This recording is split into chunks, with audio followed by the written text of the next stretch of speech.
दिसंबर 1984 की वह सर्द रात आने से कई हफ्ते पहले ही भोपाल के केमिकल प्लांट के अंदर खतरे की आहट शुरू हो चुकी थी।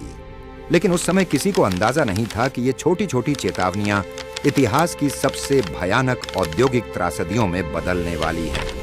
भोपाल शहर उस समय तेजी से बढ़ रहा था। लोग अपनी रोजमर्रा की जिंदगी में व्यस्त थे।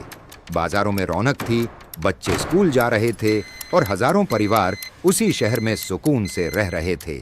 लेकिन शहर के एक कोने में स्थित यूनियन कार्बाइड इंडिया लिमिटेड के प्लांट के अंदर कुछ ऐसा चल रहा था जो धीरे धीरे खामोश खतरे का रूप ले रहा था। इस प्लांट में एक बेहद खतरनाक केमिकल रखा जाता था, मिथाइल आइसोसाइनेट, जिसे MIC गैस कहा जाता था।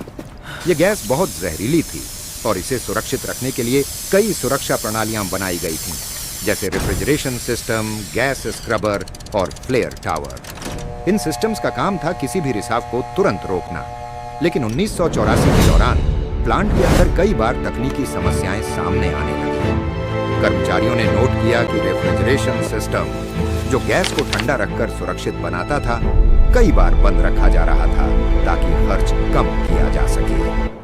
कुछ रिपोर्ट्स में लिखा गया कि सेफ्टी वाल्व्स ठीक से काम नहीं कर रहे थे और मेंटेनेंस में भी देरी हो रही थी। धीरे धीरे वार्निंग्स की संख्या बढ़ने लगी। छोटे छोटे लीक्स पहले भी हो चुके थे, जिनसे कर्मचारियों की आंखों में जलन और सांस लेने में दिक्कत जैसी समस्याएं सामने आई थीं। कई इंजीनियरों और कर्मचारियों ने अपने वरिष्ठ अधिकारियों को लिखित और मौखिक चेतावनियां दी कि अगर इन समस्याओं को तुरंत ठीक नहीं किया गया तो बड़ा हादसा हो सकता है। लेकिन प्रोडक्शन बंद करना मतलब आर्थिक नुकसान, और यही डर कई बार सुरक्षा से ऊपर रख दिया गया। खर्च बचाने के लिए कई सेफ्टी सिस्टम्स को पूरी क्षमता से नहीं चलाया जा रहा था। कुछ उपकरण पुराने हो चुके थे, लेकिन उन्हें समय पर बदला नहीं गया। समय बीतता गया और खतरा चुपचाप बढ़ता गया। फिर आई 2 दिसंबर 1984 की रात। शहर के ज्यादातर लोग गहरी नींद में थे। प्लांट के अंदर एक टैंक में रखी MIC गैस का प्रेशर अचानक बढ़ने लगा। कुछ कर्मचारियों ने अनयूजुअल रीडिंग्स नोट की, लेकिन तब तक बहुत देर हो चुकी थी। रात लगभग 12:40 बजे टैंक से जहरीली गैस बाहर निकलने लगी।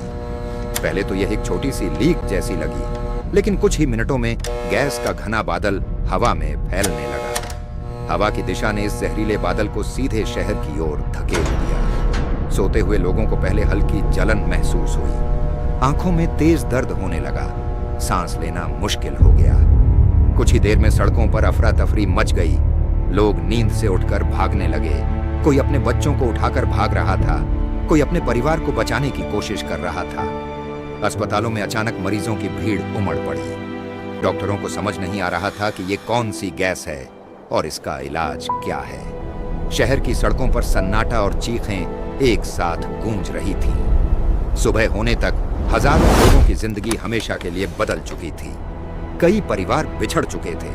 कई लोग हमेशा के लिए बीमारियों के साथ जीने को मजबूर हो गए। ये त्रासदी सिर्फ एक रात की नहीं थी, इसके असर सालों तक महसूस किए गए। बाद की जांचों में सामने आया कि प्लांट के अंदर कई सेफ्टी सिस्टम्स उस रात पूरी तरह काम नहीं कर रहे थे। रेफ्रिजरेशन सिस्टम बंद था, फ्लेयर टावर ठीक से काम नहीं कर रहा था और कई वार्निंग्स पहले ही दी जा चुकी थी। यह सिर्फ एक तकनीकी फेलियर नहीं था, यह उन चेतावनियों की कहानी थी जिन्हें बार बार अनदेखा किया गया।